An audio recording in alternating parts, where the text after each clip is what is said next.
మనం చేసే మిస్టేక్స్ ఏందో తెలిసే ఆస్కారం ఉంటుంది. అధికార పార్టీలో ఉన్నటువంటి ఎమ్మెల్యేలు కానీ మంత్రులు కానీ ముఖ్యమంత్రి గారిని పొగడ్తల్లో ముంచెత్తుతూ ఉంటారు ఆ ఊహ అని. కానీ ప్రతిపక్ష పార్టీలు అయితేనే ప్రజలు ఏ సమస్యలు ఎదుర్కొంటున్నారో మనకు కనపడని వినపడని అవన్నీ కూడా ప్రస్తావిస్తారనే భావన ఉండే. కానీ ఇక్కడ కేసీఆర్ గారు మాత్రం ప్రతిపక్ష పార్టీలు ఉన్నట్టు కానీ అప్పుడప్పుడు ఏదన్నా సమస్య వస్తే ఆల్ పార్టీ మీటింగ్ కానీ పెట్టిన సంస్కారం ఇక్కడ లేదు. చివరికి పవిత్రమైన శాసనసభలను కూడా వాళ్ళ నీచమైన రాజకీయాలకు వేదికలుగా వాడుకున్న పద్ధతి మనం చూస్తాం. ఈ గదే పరాకాష్ఠ పోయిన తర్వాత ఇలా స్థానిక సంస్థల ప్రజాప్రతినిధులని గడ్డి పూసల్లాగా తీసేయడానికి సజీవ సాక్ష్యం జగిత్యాల మున్సిపల్ చైర్మన్గా పనిచేసిన పావని శ్రావణి. ఇవాళ కొంతమంది సర్పంచులు, అక్కడక్కడ అనేక మంది సర్పంచులు, ఎంపీటీసీలు, ఎంపీపీలు, జెడ్పీటీసీలు, జిల్లా పరిషత్ చైర్మన్లు, మొన్న ఈ కరీంనగర్ జిల్లా పరిషత్ చైర్మన్ కూడా కంటతడి పెట్టింది. మీకు ఐడియా ఉండాలి. స్వయంగా కరీంనగర్ జిల్లా పరిషత్ చైర్మన్ కంటతడి పెట్టింది.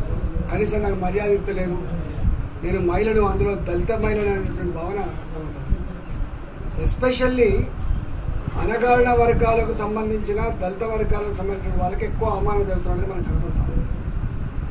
ఇది అరిష్టం, ఇది మంచిది కాదు.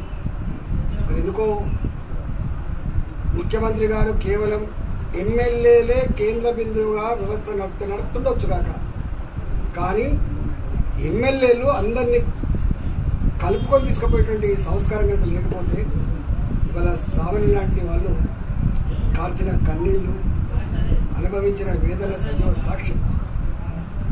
ఇవాళ రాబోయే కాలంలో ఇది కొనసాగడం ప్రజాస్వామ్యానికి మంచిది కాదు, ప్రజలకు మంచిది కాదు. కాబట్టి ఇప్పటికైనా ముఖ్యమంత్రి గారు ఈ ప్రగతి భవన్లో కూర్చొని, ఈ ఫామ్ హౌస్లో కూర్చొని ఎవరితో మీరు మాట్లాడకుండా, ఎవరిని కలవకుండా, ఇంటెలిజెన్స్ రిపోర్ట్ కూడా మీరు మరి చూస్తున్నారో తెలియకుండా, ప్రజలలో ఏ బాధలున్నాయో గాథలున్నాయో, వ్యవస్థలు ఎట్లా నడుస్తుందో చూడకుండా మీరు ఈ రాష్ట్రాన్ని భ్రష్టు పట్టిస్తున్నారని చెప్పి ప్రజలు భావిస్తూ ఉన్నారు.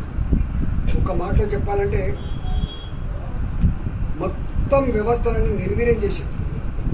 ఎంఆర్ఓ ఆఫీసులు పనిచేయవు, చక్కగా ఎంపీడీఓ ఆఫీసులు పనిచేయవు, కలెక్టరేట్లు పనిచేయవు, మున్సిపల్ ఆఫీసులు పనిచేయవు, ఒక్క పోలీస్ స్టేషన్లు మాత్రం పనిచేస్తున్నాయి. ఆ పని కూడా ఏం చేస్తారంటే అధికార పార్టీ ఎమ్మెల్యేలు పలానా తీసుకొచ్చి కేసు పెట్టండి, పలానా ఆయనను తీసుకుపోయి జైల్లో పెట్టండి. వాళ్ళ చివరికి స్వేచ్ఛగా సోషల్ మీడియాలో పోస్ట్ పెట్టే వాళ్ళు కూడా భయపెట్టి చేస్తారు. దిగజారిపోయింది. నిజంగా ప్రజాస్వామ్యానికి ఇది గొడ్డలు పెట్టేలాగా కొనసాగుతూ ఉంది.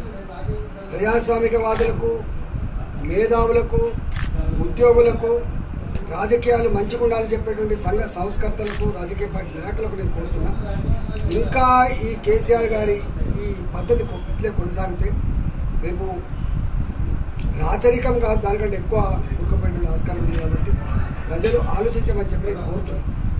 వాళ్ళ శ్రావణ్ని కూడా చిన్న వయసులో పాపం డెంటల్ డాక్టర్, వాళ్ళ హస్బెండ్ కూడా ప్రవీణ్, ఆయన కూడా ఫిజియోథెరపీ డాక్టర్.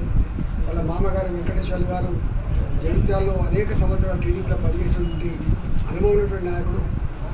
ఎల్రమణ గారితో కూడా పనిచేసినట్టు చెప్తున్నాడు. వారి మాటలు చెప్పాలంటే మేము ఇన్ని సంవత్సరాలు రాజకీయాలతో సంబంధం ఉన్నది కానీ గింత బెదిరింపులకు, గింత అవమానాలకు, గింత అంటే గంజిలీగలకు తీసేసేటువంటి పద్ధతికి పరాకాష్ట జగిత్యాలని చెప్తున్నారు. మరి చదువుకున్న మరి వాళ్ళకి ఏమనిపిస్తుంది. కానీ ఏది ఏమైనప్పటికీ కూడా ఇవాళ భారతీయ జనతా పార్టీగా మేము మరి కోరిన వాళ్ళ మామగారు ఆల్రెడీ ఇంతకుముందు అనుభవం ఉంది కాబట్టి ప్రవీణ్ గారిని, వాళ్ళ హస్బెండ్ని, తర్వాత స్వామి కొని మాతో కలిసి పనిచేయమని చెప్తున్నారు సూత్రప్రాయంగా.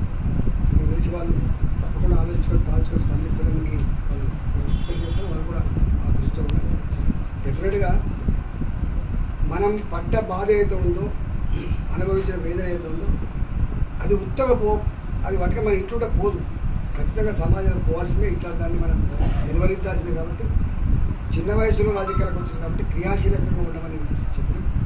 వారు కూడా తప్పకుండా ఆ ఇంట్రెస్ట్ ఉన్నట్టు వినపడతా ఉంటుంది. డెఫినెట్గా వారికి మేము తోడుగా ఉంటాం, అండగా ఉంటాం. తప్పకుండా రాబోయే కాలంలో వారు ఏ భావన వ్యక్తం చేసిందో అది అమలు చేయడానికి మనం ప్రయత్నం చేస్తాం.